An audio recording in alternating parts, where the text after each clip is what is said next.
Hey guys, it's Ryan here with HobbiesofaMan once again, and today we're doing our haul video for the month of July. And usually July is a big month for me. It's pretty common for me to have a lot of manga and stuff in July because it's usually when we go down to Mexico, and it's usually when it's my birthday because obviously, and I usually end up getting a lot of manga, right? However, this time I didn't really get that many.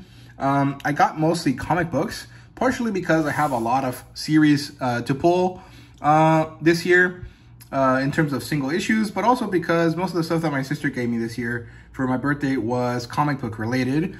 And because my parents got me tickets to the One Piece Symphony this year, they didn't get me books this year, so that's why I have less than usual, but it is what it is. I think it's gonna be fine. My manga section is gonna be pretty short here, and that's fine. The big section that will definitely be the comic books, right? So let's get started here with the manga. Okay, so let's start with some stuff that my roommate gave me first. So these are the part of the gift that my roommate got me this year. So it was Eden Zero number 25 and 26, which is nice. That means I'm nearly caught up to the series again, and I know the series recently ended, so that's pretty exciting. I'm very happy to be close to the end here with this. I've really enjoyed Eden Zero, but at this point, it's been quite a while since I read any of these volumes, so I think I'll probably end up having to go back and reread from the beginning, and I might do arc reviews for that, but I think I've already done a few, so I might have to just start whenever the arc reviews ended last time, right? So that's it for stuff my roommate gave me. I think I have 24 as well, so I'm missing 27 and on, and I think at this point there is only 27, 28, and maybe 29 out as well. So it means I'm nearly caught up to the series, which is wonderful. Then on a weird kind of bit of luck here, I got Kuma Bear number 2. This is a light novel series that I really enjoyed when I read the first volume. It's a very kind of cutesy lit RPG type series. It's like SAO, but it's very relaxing and very soft and enjoyable. And I got this from Half Price Books. I realized that it was half price. It was brand new as well, so that's exciting.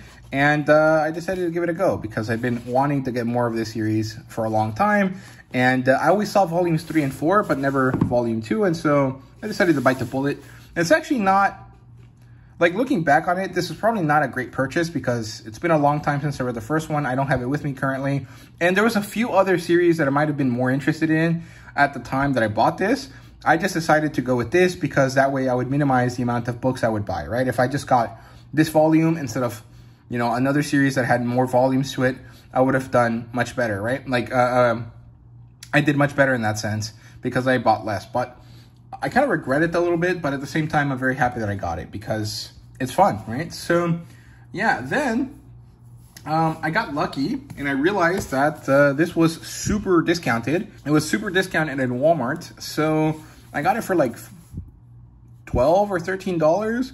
Down from 23, that's nearly half off. So that's really, really great, right? So I'm not sure that I like this series, to be honest with you. I read a digital version of this that Kodansha published, and I think it was the Tokyo Pop version because it was pretty fucking garbage. It was pretty horrible, but this looks to be much, much better. I've heard a lot of people say that the series is actually really, really good.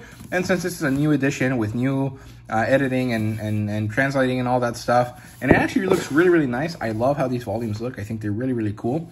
I decided to give it a go since it was so cheap, and hopefully I like it, right? Fingers crossed for that. And man, I just love this weird orange brick kind of vibe that it has. It's really, really nice. Then I have Blue Lock number 13. I love this series. And there really isn't too much to say here. This stuff is good. I feel like there should have been some color pages at some point, you know, by now, but I can't remember if there are any in this volume.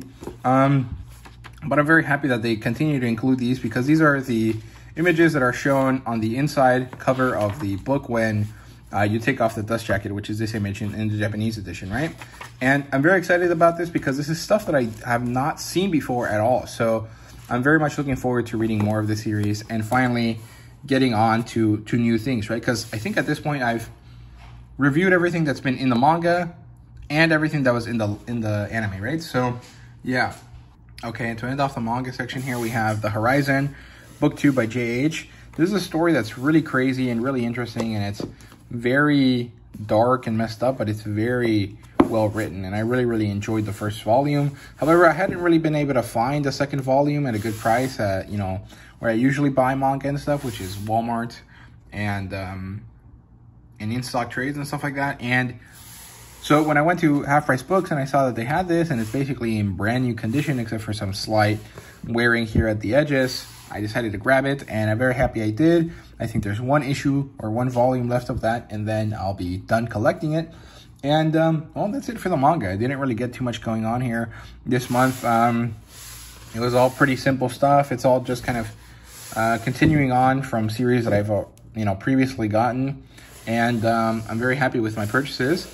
It's a bit sad, I guess, that I'm not collecting as much manga as usual. But it's mostly just due to the fact that it's just not been easy to get that much manga lately. I mean, I've been having trouble finding the manga that I want at a good price.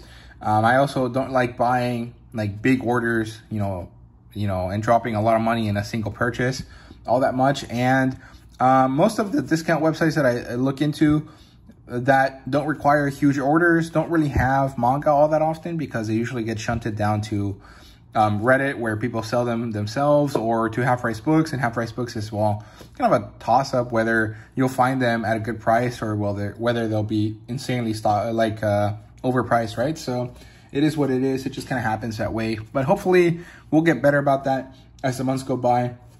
I'll try to be more conscientious about my manga purchasing and also my manga reading, because I feel like I've been buying a lot of manga without actually reading all the stuff that I have, right? So I'll be trying to do that much better, right? So moving on to books and stuff. So I don't have too many here. Mostly they're all digital, but I did get one physical book that my sister got me for my birthday, and that is Robert E. Howard's Sword Woman. And I got this at just the right time, because I'm doing this reading challenge, reading event, I guess. Well, I would call it a challenge because I don't think anyone else is doing it either, like alongside me. But it's a reading challenge where I read a bunch of different stories that correlate to the characters that are going to show up in the new Conan the Barbarian comic book event called The Blackstone, or the Battle of the Blackstone.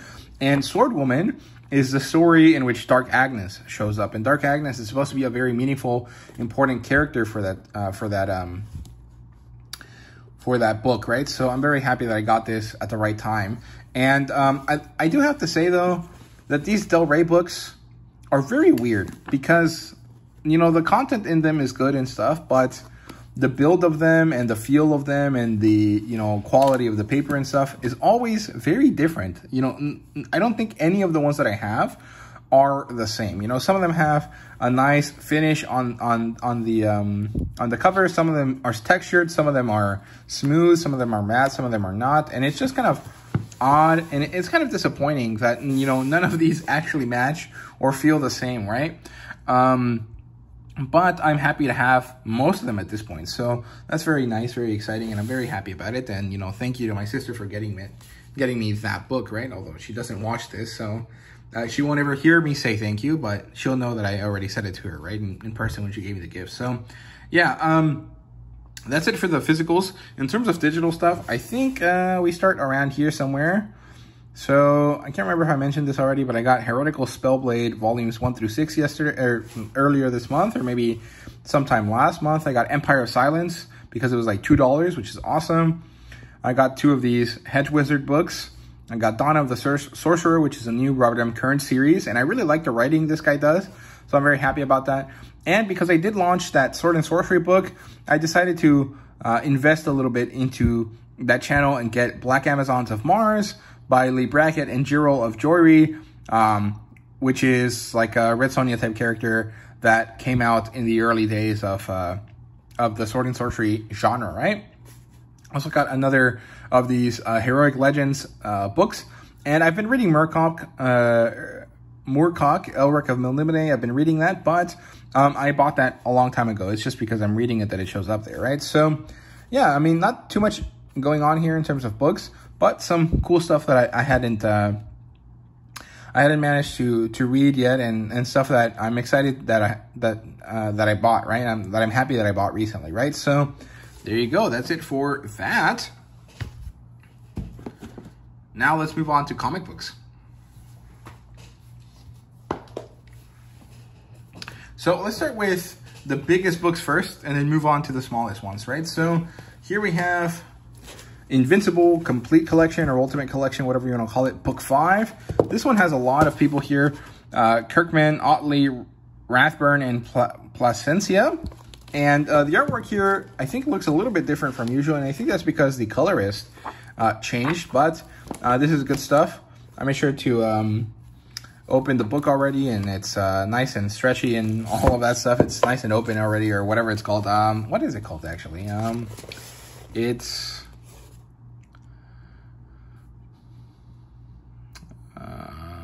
broken in, I guess, without actually having the base break, or not the base, the binding break, right? So the binding has been opened and stuff, so it's not going to be bad. It's going to be nice and easy to take care of. Here's book 6, and again, more people, right? So here we have Walker, and I think he came back to do some of the issues here, which is exciting and cool. And I love Invincible so much. I'm halfway through collecting the series now, which is awesome. And those were also books given to me by my sister. So thank you very much to my sister. Then I got The Scorpion. This is book 1. This actually collects 2 different novels, or graphic novels. No, albums, that's what they're called. And this is a cool book in terms of like what it contains, right? This is a historical fiction or historical fantasy story following this guy, the Scorpion, which is kind of like a Zorro type character. And this is by Cinebook. It's the first book that I've ever bought from Cinebook that's a physical edition. And it's done by Enrico Marini, who has amazing work. He does a great job with the art. And by Stefan Dresberg, who is a pretty good writer as far as I understand it. And I'm happy to own this because I'm very happy to own physical media, especially of artists that I really like. But I'm actually pretty unhappy with the book. The construction is pretty weak. It feels very flimsy and kind of ugly. Like, this doesn't feel like a good book. It feels like something trashy and badly made. And that's disappointing because this is supposed to be a publisher that focuses on making sure that everyone understands that the 9th art type or the 9th great art is comic books. And in order to do that, they use horrible paper quality and horrible printing quality, and they don't make sure that their books are nice and well done, and that just sounds disappointing, right? So I don't think they did a great job with this book. The construction of it is pretty bad. The colors are really nice. They're very nice and warm, and the paper isn't bad. It has like a nice heft to it, and it's not very likely to bleed through or anything, but the lettering is bad. I don't like it. It feels like weird, and just the build quality of it is bad. However, I really want to own this physically, especially now that Cinebook, I'm pretty sure, has moved to digital only, and they're only going to have certain books available for a certain time before they completely get rid of them. And so I wanted to collect as many of these as I could before that, right? So I also got The Scorpion book 2. This is The Devil in the Vatican, and this collects stories 3 and 4. And again, same issues with this one. I actually got one in the mail that was completely broken. Like it got smashed in, and then that made the whole book come apart. However, I do have some PVA glue that I bought just for this in order to fix any stuff like that if it were to happen again. But this is a replaced copy that is more or less in better condition and brand new and stuff like that. So very nice. But again, those books are not very high quality, and that's kind of disappointing because this publisher is supposed to be about creating this understanding that comic books are a great, valuable art medium, and they're doing that pretty poorly by making these shitty books, right? So, yeah. Then, this is the final book that my sister got me for my birthday. This is The Me You Love in the Dark. This is a Scotty Young and Jorge Corona work, and my understanding is that this is a really weird, kind of introspective idea about art and like the difficulty and the darkness of being an artist, right? And it seems pretty cool. I know Casually Comics did a review for this a long time ago, and I really liked what she said about it. So I wanted to read it, especially because I'm kind of having a bit of a Scotty Young and Jorge Corona moment right now, where I'm really enjoying Ain't No Grave. I just bought Twig, and I have Middle West from last year, which I think that was also something my sister gave me. So I'm really enjoying Scotty Young and Jorge Corona's work together. So I'm trying to collect as much of it as I can in trades and compendiums and stuff, and I think I have all of it at this point. There might be one or two things missing. I know I'm missing some of Scotty Young's like stuff that he didn't do with Jorge Corona, but I think I have all of his series with Jorge Corona in some way, right? And I know Twig isn't part of that, so you know, it is what it is, but it is a Scotty Young book, and I think that it's going to be fun, right? So there you go. I have that. I have Ain't No Grave, and I have Middle West as well. So yeah, that's it for collected editions and stuff like that. Now let's move on to single issue comic books, right? So let's start with the magazine size ones first.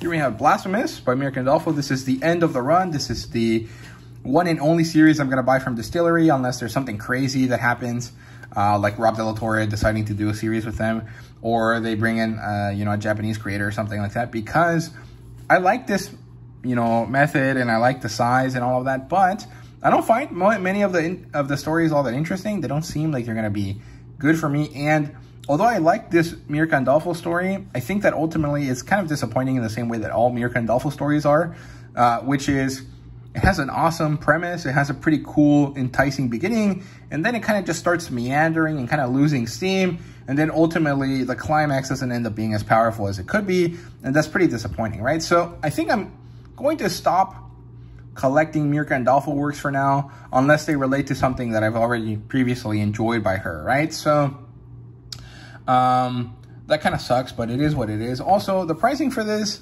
is not great. It's $9 per issue, and you know, the quality is there in that sense, but the value proposition is not really great for me, because yeah, it's a big book. You're supposed to, you know, enjoy the size and the value and the great paper quality and stuff that they give you and all that, but it's still a comic book. I don't want to spend that much money on something that I'm gonna read and then put away for a pretty long time, right? Especially when it's not something that I'm like super invested in, crazy, like enjoying all the time. So I think I'm gonna not collect anything else from Distillery, right? On the other hand, this magazine is doing much better work. I really enjoyed this issue of Savage Sword of Conan. It's kind of getting to the point where most of its issues are disappearing, which is great, and I hope that it will continue to improve, because they did recently just announce that they are going to renew it for another year, so we're going to have at least 12 issues of the Savage Sword of Conan, which is awesome. I know Roy Thomas is coming back for a story at some point, and he's going to be doing it with Rob De La Torre on the artwork, so that's going to be very exciting, very awesome, and I really liked this issue, and I am definitely enjoying the pricing for it, right? So I think it's worth it for that sense. I do still think that it would have been better with glossy paper and a bit more of a nicer bit of paper or paper stock for the cover, but broadly speaking, it's pretty good. I'm not having any issues with it, right? So yeah, then moving on to normal size issues, we have Conan the Barbarian number 12, finally ended the run of the first year, which is nice. And then we have Barbaric number 2. Somehow this and Savage Sword of Conan both featured werewolves, and it was pretty awesome. And we have Marvel must-haves here. This was a pretty good issue. I'm going to do a Sunday back issues book on this. The only one that I really enjoyed was the Marvel story. The Avengers story. I didn't like Amazing Spider-Man 39 or Moon Knight number 1 because I already have Moon Knight, and I do like the story, but I didn't feel like reading it again, so I only read the middle story. All right, well, I read the first 2 stories, and I only liked the middle one. Then you have Green Arrow number 13. I stopped collecting this because I'm not interested in the Absolute Power event, but I am liking the work that Williamson and Noel Pan are doing there. So yeah, here we have No One number 9. I did not enjoy the series, and I did finish collecting it because there was only 10 issues left. There was only 2 issues left by the time I got this one. So I just got this one and issue 10, and I'm done with it, and I don't think I'll ever go back to read it, but I do have to review it at some point, so I will read it at least once more and realize that I hate it all over again, and it is what it is. Here we have My Adventures of Superman number 2. Great stuff. I love the series. I think it's fun. However, I am disappointed with the timing of it, because I feel like this should have been finishing its run, because it's 6 issues and it's supposed to be in between seasons 1 and 2 by the time season 2 started to air, right? Instead of starting when season 2 started airing. So that's a bit disappointing, but at the same time, I feel like they thought they would get more sales if they got people interested in the show. They got nice, reviews, and then they shunted people over to the comic book. But I don't think they even put out an ad for this comic, so I don't think they really got that that boost in sales. So it is what it is. Here's Rogue Sun number 20. Rogue Sun continues to be awesome. I really enjoy the series. It's really great fun, and I love it. Here we have Gun Honey number 3, and it's not bad, but it's definitely worse than the first 2 series. It's kind of on par with Heatseeker, and that's disappointing because this series has great storytelling. You know, Charles Ardai does a great job with it. However, for whatever reason, the artist, who I generally enjoy, is having a difficult time doing good work this time. And I think it's actually the colorist that's, you know, pulling the art down here, but it's kind of unclear because I can't really distinguish between the two all that much, right? So, yeah, in this case, Gun Honey is a bit disappointing. You have Remote Spaces number 2. This is a pretty cool story. I like the visuals a lot. I'm not really understanding the point of the story yet, and that's disappointing because this is halfway through the first, set of issues here. So I'm not gonna quit it because there's only 2 issues left. It's not that big a deal, and I am liking the visuals a lot. I just feel like it's not really doing what it needs to do yet, so that sucks. Here we have Green Arrow number 14. I actually really like this issue a lot, but like I said, I'm getting rid of it because I don't want to continue reading through the Absolute Power stuff, because then I'm gonna want to read Absolute Power, and I just don't need that in my life right now. No One number 10. I already said what I had to say about the series. Didn't like it. It sucks. It is what it is. Here's Dick Tracy number 3, and I really couldn't muster the desire to read this, so I kind of flipped through it and I skimmed a lot of the dialogue, and then the ending was pretty exciting because it was like unexpected. So I am going to read more of it, and I really like the weird color coding that the characters have. I think that's really fun. But I was kind of a bit bored here in the middle of the story, and I guess it is kind of like the middle hump, the middle book syndrome that we have going on here. So it's fine, but hopefully it finishes off strong, and I don't think I'll get the next series after that. Here's Conan the Barbarian number 13. This was a great issue. I have a review for it up on my other channel on the Sword and Sorcery Book Club, so feel free to go check it out. I really enjoyed this, and I think this cover is phenomenal. It's by Dan Panosian, and it has Conan and the Frost Giant's daughter, although an image just like this doesn't really appear in the book, but it's still a much better cover than we've had before. Here we have Chitara number 1. Really enjoyed this, but it was a bit confusing in terms of like, the age range of the characters. I wasn't sure if they were teenagers or young adults, or if they were, proper adults in their 20s and 30s. And I was just kind of not understanding where they're supposed to be located age-wise, but it's fine. It wasn't that bad. I actually really enjoyed the storytelling that was, done in that. Here we have Thundercats number 6. This is a Panthro issue, and he was basically alone. Snarf was with him for a little bit, and we had a lot of Vulturemen here, and that was really cool. So I really enjoyed this. This is a good DNA cover, but it's not cheesecakey, which is kind of interesting because I feel like he mostly does cheesecake type covers, right? And it's pretty funny. The Wily Kid and Wily Cat have funky little vague faces back there because they're not really the focus of the painting, which is funny. We have Ain't No Grave number 3. I really enjoyed this issue. I'm doing reviews for all of these, or for most of them, so they will be up on the channel within the coming weeks, or week or two. So feel free to subscribe and like and do all of this stuff so that you're up to date on the reviews that I'm doing. We have Dawn Runner number 4. This is awesome, and this is related to what happens in the book, so I'm not going to talk too much about it. But man, this is a really cool series. I'm really liking it. However, I did feel like there was a moment that I really wanted to see that we just didn't get to see because of the way that the comic is being told. And I hope that at some point they do like extra issues or extra scenes in between certain issues, although I've never seen that happen before, to build up the story a bit more, because I feel like there's some moments that we're missing that we really could do with, right? So yeah, here we have Kill All Immortals. This was a great start to the series. I know the series had a bit of issues coming out because the colorist initially was going to be someone different from who ended up doing the colors. And I actually really enjoyed what I read here. If you like the originals, you'll probably like this, and hopefully this gets turned into a TV show, because it really has that like high quality, like CW-esque kind of vibe to it that I think would be really good, right? It sounds kind of weird to put high quality and CW in the same sentence, but there were some shows on the CW that had that quality, right? Like I can think of the originals, I can think of the first couple seasons of Arrow, and I can think of, you know, what's his name, the Smallville TV show, right? And those had like a specific kind of vibe to them that I think Kill All Immortals kind of fits as well. So I would like to see that. And I really enjoyed it. Here I have Red Sonja number 12. The cover's okay. You know, Lucio Parrillo kind of has a tough job here because he has to make all of these covers look amazing and awesome all the time. And I don't think he always succeeds. And in this case, this is one of the ones where he doesn't really succeed. Like, I like the shape, I like her face, but, you know, I don't like some of the detailing here. I don't think it makes sense. Like, what is this weird blue light that's kind of coming out of nowhere and kind of making these weird, you know, like patches on her chest? It's kind of weird. So I don't really like this, but the issue was fine. It was pretty enjoyable. You have Transformers number 10.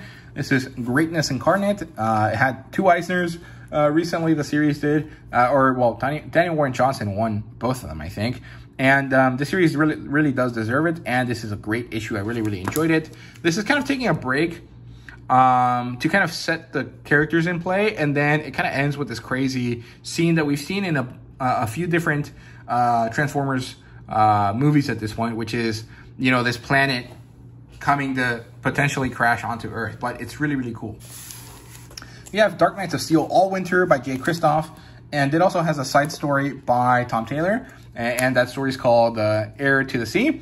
And this was an awesome issue. It has that really cool Viking, you know, storytelling violence that you kind of are promised by the main issue, and it has that really cool storyline that ties into the rest of Dark Knights of Steel in the backup issue. The backup story, and I really enjoyed this. This is probably the best DC comic book that I've read in a while. So that's cool. And it's actually kind of surprising because Dark Knights of Steel was a story that I really liked initially, and I feel like it kind of fumbled the bag a little bit in terms of pacing and stuff. But this is bringing it all back. I think that All Winter is a great comic.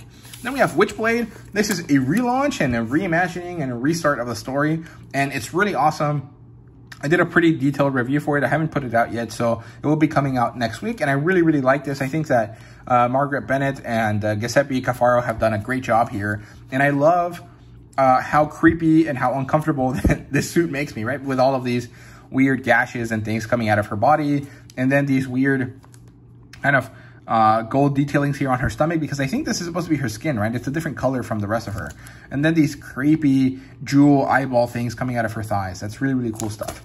I really enjoy this, so I recommend you guys check it out if you like Witchblade, or if you've been wanting to get into Witchblade but can't track down the original series, right? So yeah, Witchblade number 1, and here we have Flash Gordon number 1. This is classic, pulpy, old school, sci-fantasy type stuff.